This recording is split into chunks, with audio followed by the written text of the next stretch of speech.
I'd like to recognize my friend from Missouri, Mr. Onder. Thank you, Mr. Chairman, and thank you to all the witnesses for being here today. When Congress established the Truman Scholarship, it made this finding: because of the desirability of encouraging young people to recognize that political and provide service in the highest and best traditions of the American political system at all levels of government, it is especially appropriate to honor former President Harry S. Truman through the creation of a perpetual education scholarship program to develop increased opportunities for young Americans to pursue and prepare careers in public service.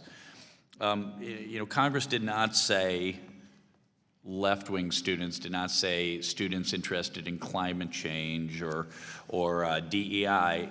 It said to prepare and pursue careers in public service. And I think that should include all students, left, right, and center.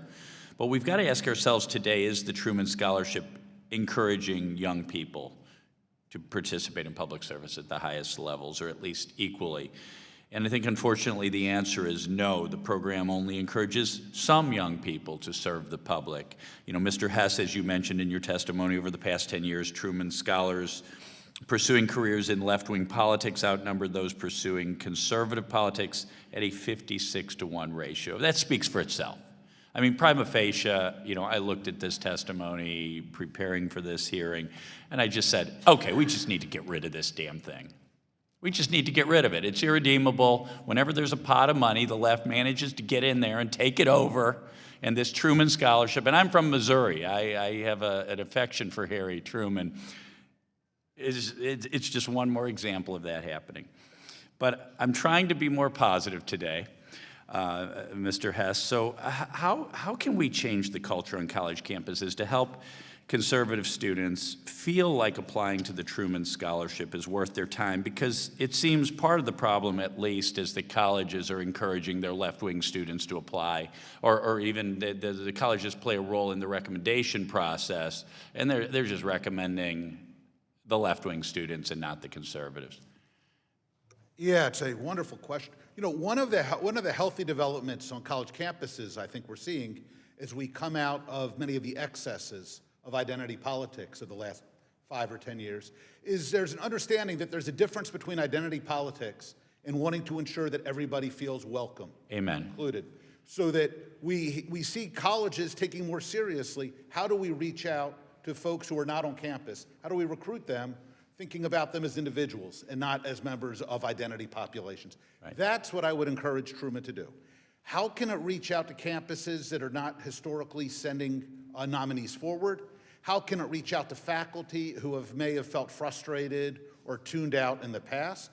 How can it, as Mr. Kissel suggested, take a look at its materials to ensure that they are inviting to young, talented Americans who are passionate about public service, regardless of their ideological priors? Those seem to me the kinds of steps that move us in a healthier direction. Very good.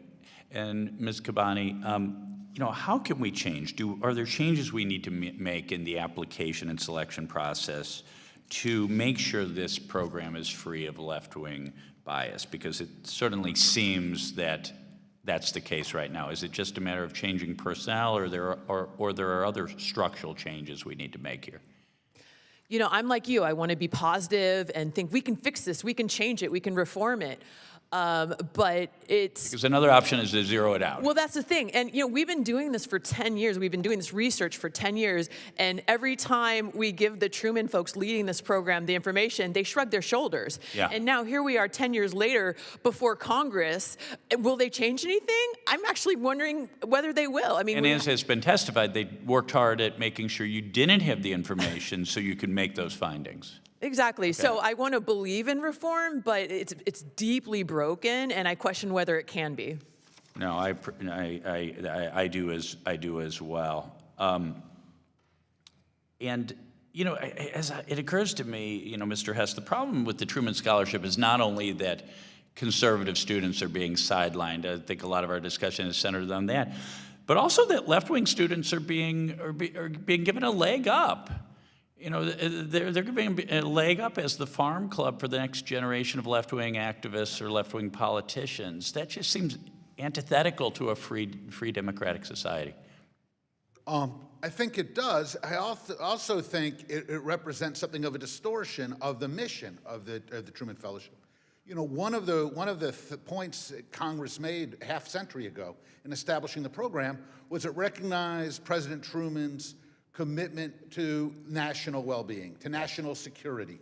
Well, if you look at the winners of Truman Fellowships today, they tend to be much more focused on current cultural advocacy, and you find remarkably few who are focused on cybersecurity, on national defense. Sure. So what's happening is part of the reason you're seeing this bias is because we're leaning away from the exact kinds of national imperatives that this program is supposed to cultivate.